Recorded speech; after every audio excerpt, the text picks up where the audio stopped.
हुनुहुन्छ यहाँ, उहाँ चाहिँ यहाँको मेन ओनर उही हुनुहुन्छ। उहाँले थोरै यहाँको बारेमा अलिक जानकारी गर्छ। दिदी भन्नुहोस् न यहाँको बारेमा थोरै। नमस्ते, मेरो नाम सबिता तामाङ। हाम्रो नर्सरीको नाम चाहिँ गोले फुल नर्सरी, कन्याममा छ। यहाँ कन्याममा राखेको चाहिँ 4 वर्ष भयो। हाम्रो मेन उयो नर्सरी चाहिँ फिक्कलमा छ। यहाँ चाहिँ कति प्रकारको होला हामीसँग नियरली टेन्टेटिभ?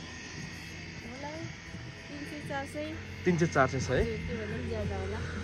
इन्डोर आउटडोर विभिन्न सबै प्रकारका यहाँ हेर्न सक्नुहुन्छ। टोटल सबै कुरो यो ह्याङ्गिङदेखि लिएर गार्डनको लागि house hold indoor outdoor total हामीसँग यहाँ सबै भेराइटी सबै पाउन सक्नुहुन्छ। यहाँ हाम्रो यहाँ आउन सक्नुहुन्छ। यो ठ्याक्क हाम्रो फिदिमदेखि अलिकति तल यो हाम्रो कन्याममा जहाँ चाहिँ टी गार्डन छ त्यहाँ भेट्न सक्नुहुन्छ उहाँलाई।